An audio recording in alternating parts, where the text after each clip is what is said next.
अरे माइक पीछे करो, लाल माइक यार। अरे माइक अब कहाँ लाल माइक? ये माइक किसका है? आ रहा था अभी अनुपत्र मोबाइल आ रहा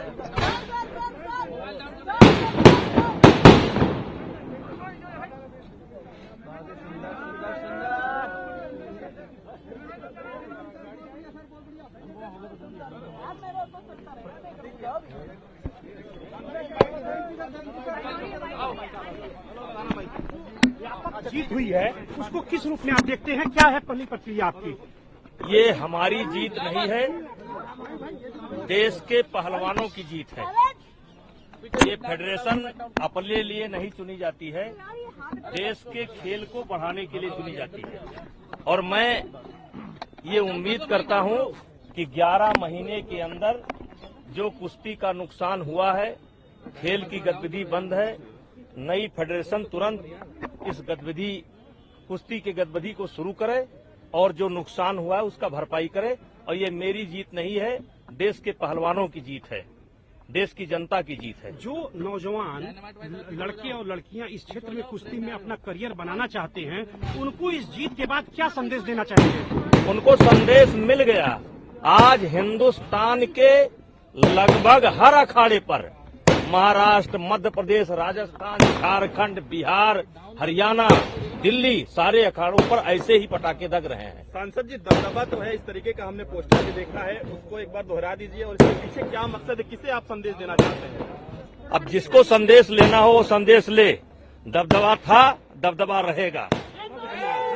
और ये भगवान ने दे रखा है, ये भगवान ने दे रखा है, हैं? जीत का श्रेय किसे देना चाहिए? जीत का श्रेय किसको देना चाहेंगे? जीत का श्रेय इस देश के पहलवानों को और फिर जो मतदाता हैं उनको तो है ही।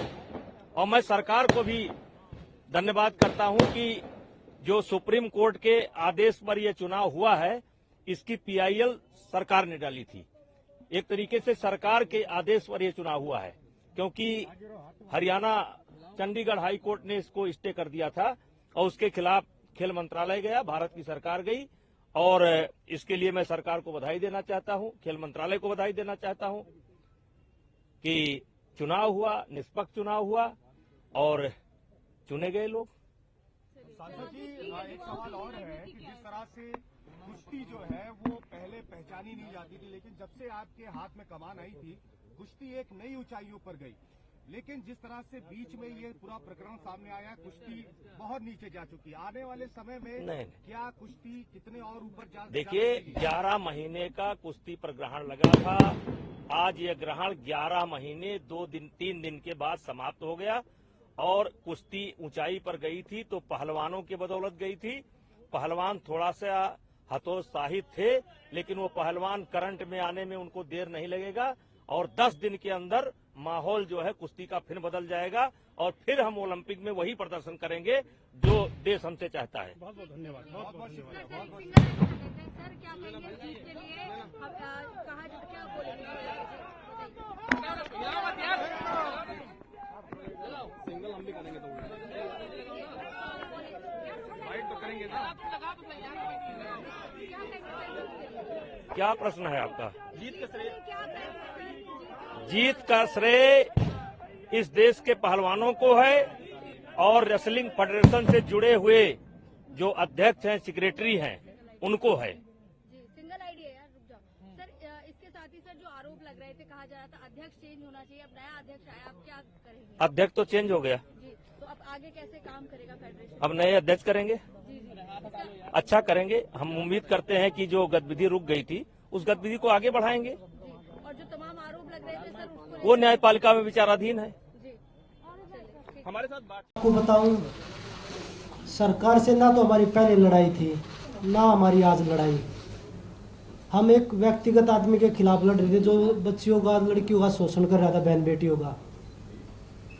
उसने अपनी पावर से हर तरीके से, कभी उसको राजनीति मोड़ दिया, कभी जातिवाद का मोड़ दिया, कभी उसने हरियाणा यूपी का मोड़ दिया, क्योंकि उसके पास पावर है। और वो आप सब ने देख ली, हमने भी देख ली। जो हमारे से जितने भी लोग जुड़ रहे हैं प्रोटेस्ट से, चाहे वो हमारे कोचेज हैं, चाहे वो हमारे खिलाड़ी हैं, चाहे उसमें हम हैं, किसी का भी अब आगे भविष्य सेफ नहीं है। किसी के साथ भी कोई भी घटना, चाहे वो कार एक्सीडेंट लगा लीजिए, चाहे वो कोई भी A to Z कैसे भी आरोप लगा लीजिए, वो लगने शुरू हो जाएंगे आगे। क्योंकि हम सब ने, पूरे देश ने उसकी पावर का, उसका जो तंत्र है, जो काम कर रहा है उसके पीछे, वो सब ने देख लिया है। जिस तरीके से वो लोगों में अपना भ्रम फैला रहे हैं, लोगों को तोड़ने की। जब 20 लड़कियां स्टार्टिंग में आई थी, उनमें उन्होंने 6 छोड़ी, उनके भी पीछे एक एक करके सबको तोड़ने लग रहे हैं। तो इससे बुरा दौर क्या होगा देश के लिए। और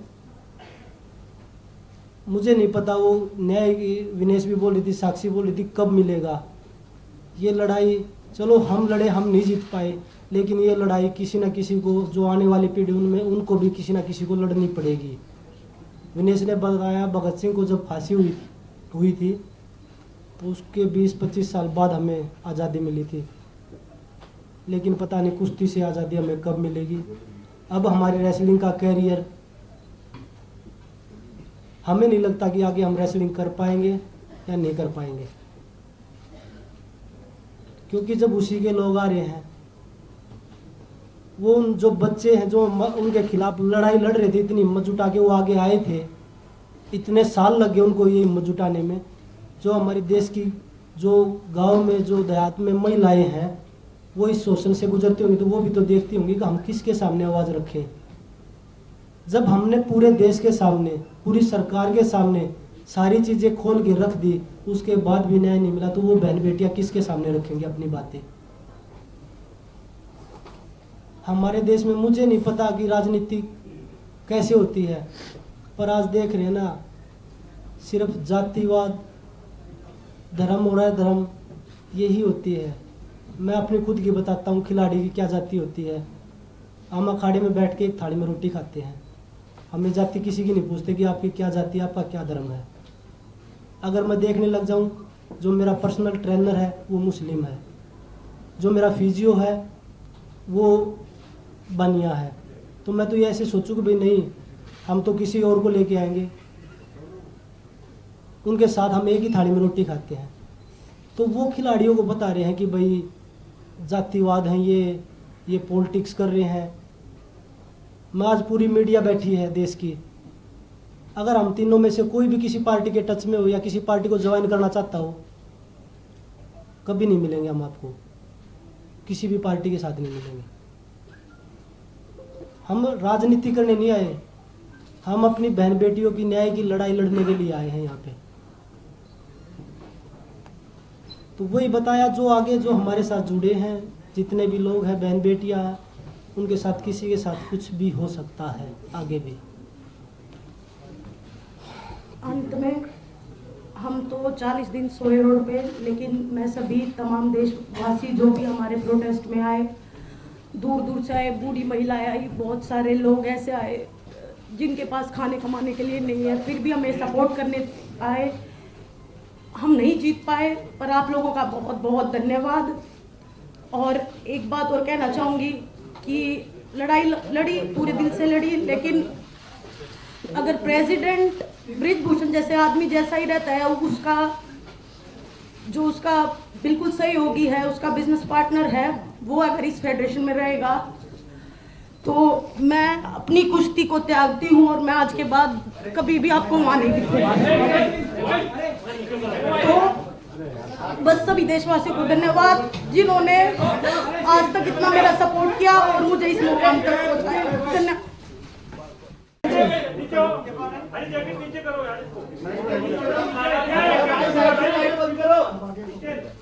अगर आप सबकी अनुमति हो तो शुरू करें।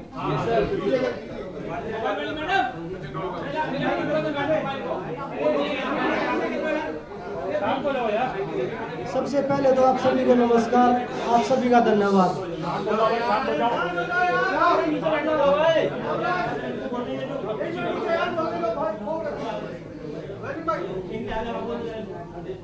सबसे पहले तो आप सभी का धन्यवाद और सभी को नमस्ते, राम राम। आज बहुत दिनों बाद हम मीडिया में आए हैं और सारा देश जानना चाहता है कि भाई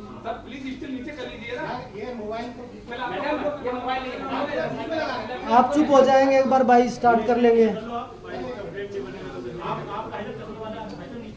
सर मैडम प्लीज रिक्वेस्ट है, एक बार आप एक बार पॉज कर लो, जब आप क्या होगा तब स्टार्ट करेंगे। जब एक बार या तो आप सेटलमेंट कर लो, उसके बाद स्टार्ट कर लेंगे। आप एक बार डिसाइड कर लो कब स्टार्ट करनी है। वंस यू स्टार्ट ओके, अब मत टोकना भाई। अब एक बार साइलेंट हो जाओ, फिर उसके बाद कर लेंगे। सबसे पहले तो आप सभी को नमस्ते, राम राम, धन्यवाद। आप लोग यहाँ पे आए हैं। पूरा देश जानना चाहता है कि भाई खिलाड़ी इतने दिन चुप क्यों थे। आज चुनाव था, आप सबको पता है। जब हम जनवरी में आए थे वो पूरा प्रकरण आप लोगों ने देखा था। उसके बाद ओवरसाइट कमेटी बनाई गई। उसमें जो ओवरसाइट कमेटी में 18-20 लड़कियों ने बयान दिए थे अपने। उसके बाद खेल मंत्री जी ने ऑन कैमरा बोला था, मीडिया के सामने बोला था कि ब्रजभूषण और उससे जुड़ा हुआ कोई भी इंसान WFI में नहीं आएगा। लेकिन आज दुर्भाग्य है, हमने दोबारा उसमें कमेटी 21 दिन वेट किया, 2 महीने वेट किया, 3 महीने वेट किया, कुछ नहीं हुआ। हमने दोबारा प्रोटेस्ट चालू किया, वो भी आप लोगों ने खूब देखा, पूरे देश ने देखा। हम सिर्फ सच्चाई की लड़ाई लड़ रहे थे, हम बहन बेटियों की लड़ाई लड़ रहे थे। जो उनके साथ शोषण हो रहा था उसकी लड़ाई लड़ रहे थे। नहीं तो हम भी एक्टिव खिलाड़ी थे, हम भी देश के लिए मेडल जीत रहे थे। बहुत सारे लोग बोल रहे कि ये तो खत्म हो चुके थे। करंट में 2022 में जब कॉमनवेल्थ गेम्स में गोल्ड आया था तीनों का, उसके बाद वर्ल्ड चैंपियनशिप में कितने मेडल एक बार देश में देख लीजिए। उसके बाद दोनों का, मेरा रूविनेश का वर्ल्ड चैंपियनशिप में मेडल आया था। तो मुझे नहीं लगता कि भाई बेटियों को न्याय मिलेगा, क्योंकि जिस हिसाब से पूरे तंत्र ने काम किया है, बेटियों को तोड़ने का काम अभी भी चल रहा है। आज WFI के चुनाव देख लिया आपने, उसी का आदमी बना है। उसके बावजूद जब खेल मंत्री जी के सामने 15-20 लड़कियों ने अपनी आप बीती बताई थी, आज 6 लड़कियां हैं, 6 लड़कियों में भी तोड़ने पे पूरा जोर लगाया जा रहा है। आज तो WFI के चुनाव में किया है, धीरे धीरे उसको कोर्ट से भी बरी करवा देंगे, मुझे लग रहा है जो। लेकिन फिर भी हमें भरोसा है न्यायपालिका पर, क्योंकि मुझे लगता है कि जो हमारे देश में न्याय बचा है वो सिर्फ न्यायपालिका में ही बचा है। तो हमें अब भी उससे उम्मीद है, माननीय सुप्रीम कोर्ट से, माननीय दिल्ली हाई कोर्ट से। तो हमें लगता है कि हमें जो बहन बेटियों को जो न्याय की लड़ाई है, जो आने वाली जो हमारी पीढ़ी है ना, हमने जो लड़ाई लड़ी, मुझे लगता है कि आने वाली 1-2 पीढ़ियों को और लड़नी पड़ेगी। जितने हमने अपने दम में, जितना हमारे में दम था, हमने वो लड़ाई लड़ी है। लेकिन जो सरकार ने हमारे से वादा किया था ना, उस पर सरकार खड़ा नहीं हो पाई। बड़े दुख के साथ कहना पड़ रहा है ये आज कि हमारी बेटियों को न्याय, मुझे नहीं लगता कि 1-2 पीढ़ी के जो अब आने वाली पीढ़ी है उनको भी लड़ाई लड़नी पड़ेगी, जब भी न्याय हो सकता है। सभी को नमस्कार। बहुत साल लगे ये हिम्मत बनाने के लिए, इस फेडरेशन के जो प्रेसिडेंट हैं उनके खिलाफ लड़ाई लड़ने के लिए हमें बहुत साल लगे कि हिम्मत बनाई और हमने ये प्रोटेस्ट किया। लेकिन आज सब आपको नतीजा पता ही है कि प्रेसिडेंट जो है उसी का, उसके बेटे से भी फिर है, उसका राइट हैंड यूँ मान लो प्रेसिडेंट बना है आज रेसलिंग फेडरेशन का। तो जो सरकार ने कमिटमेंट की थी वो पूरी नहीं हुई। हमारी मांग थी महिला प्रेसिडेंट की, कि महिला प्रेसिडेंट होगी तो शोषण नहीं होगा। लेकिन ना पहले महिला का कोई भागीदारी थी। आज आप पूरे इलेक्शन उसकी लिस्ट उठा के देख लो, एक भी महिला को कोई स्थान नहीं दिया गया। तो बस यही कहना चाहूँगी कि जो ये लड़ाई है, ये हमने तो अपनी पूरी हिम्मत करके लड़ी, लेकिन ये लड़ाई जारी रहेगी, क्योंकि आने वाली जो और फ्यूचर है, जो बेटे हैं बेटियां हैं, जो रेसलर्स हैं नई जनरेशन के, उनको ये लड़ाई लड़नी पड़ेगी। और मैं ये कहना चाहूँगी कि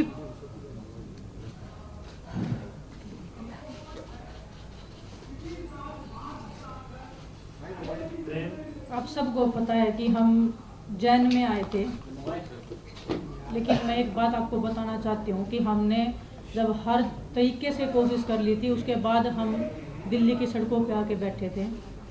सबसे पहले हम गृह मंत्री जी से मिले थे, मैं और बजरंग गए थे मिलने के लिए। हमने उनको इस बारे में बिल्कुल अवगत कराया था, क्लियरली हमने नाम लेके लड़कियों का बताया था कि किसके साथ में क्या क्या हुआ है। प्लीज़ आप इसको देखिए और प्लीज़ हमारी रेसलिंग को आप बचा लीजिए, क्योंकि अभी अंत हो रहा है। उन्होंने हमें बोला था कि 30-40 दिन का टाइम मुझे दीजिए, उसके बाद में मैं करता हूँ और आप निश्चिंत रहिए, हम जरूर इसमें कुछ करेंगे। 3-4 महीने वेट करने के बाद में हम जंतर मंतर पे आए थे, हमने लड़ाई लड़ी थी, जो आप सब देख रहे हो, पूरे देश को पता है। आज जो फेडरेशन का जो अध्यक्ष बना है संजय सिंह,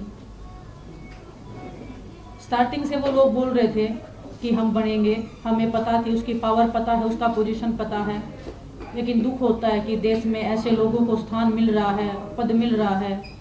ब्रजभूषण का राइट हैंड है, उसके बेटे से भी ज़्यादा खास है, उसको प्रेसिडेंट में आना मतलब आने वाली लड़कियों का जो भविष्य है उनको फिर से शोषण का शिकार होना पड़ेगा, और जो चीज़ें पर्दे के पीछे होती आई हैं वो अब खुले में होगा। और दुख होता हमें इस बात का कि हम इतनी लड़ाई लड़के भी हम कोई सुधार नहीं कर पाए हमारी रेसलिंग में। आने वाले बच्चों के भविष्य के लिए जो हम लड़ाई लड़ रहे थे उसमें हम कामयाब नहीं हो पाए। हमें नहीं पता हमारे देश में न्याय कैसे मिलता है। सड़क से लेके रेसलिंग मैट से लेके बंद कमरों से लेके हमने हर किसी को अपनी बात बताई है। ऐसा नहीं है कि हम सीधा सड़क के ऊपर आ गए। हमने हर तरीके से कोशिश की है। जो स्पोर्ट्स मिनिस्ट्री है हमने उनको क्लियरली बताया है कि ऐसे ऐसे हो रहा है, प्लीज आप कुछ करिए।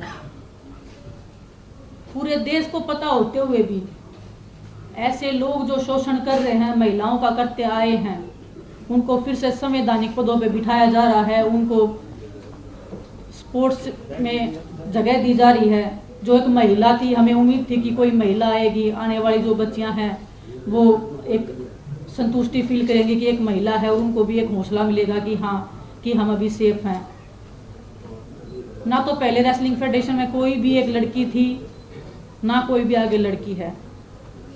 मैं हमारे आने वाले रेसलर से कहना चाहती हूँ कि आने वाली 2 या 4 पीढ़ियां तैयार रहिए शोषण के लिए। शायद आपको भी ये लड़ाई लड़नी पड़ेगी, हम जो ये लड़ाई लड़ रहे हैं। भगत सिंह जी ने जब देश के लिए फांसी लगाई थी, देश तभी आजाद नहीं हुआ था। काफी साल लग गए थे उनको अपने देश को आजाद होने में भी। हम उम्मीद बहुत कम है, फिर भी हम उम्मीद कर रहे हैं कि हमें न्याय मिलेगा।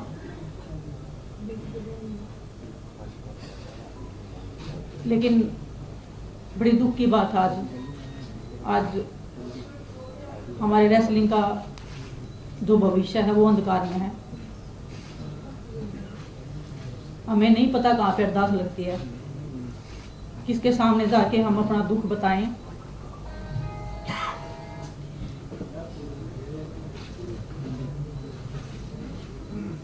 आज आप सबके सामने आए हैं, हम ट्रेनिंग कर रहे हैं, फिर भी हम बैठे हैं यहाँ पे, फिर भी हम लड़ाई लड़ रहे हैं। उम्मीद कर रहे हैं कि वो आस और उम्मीद हम फिर से जगा पाएं।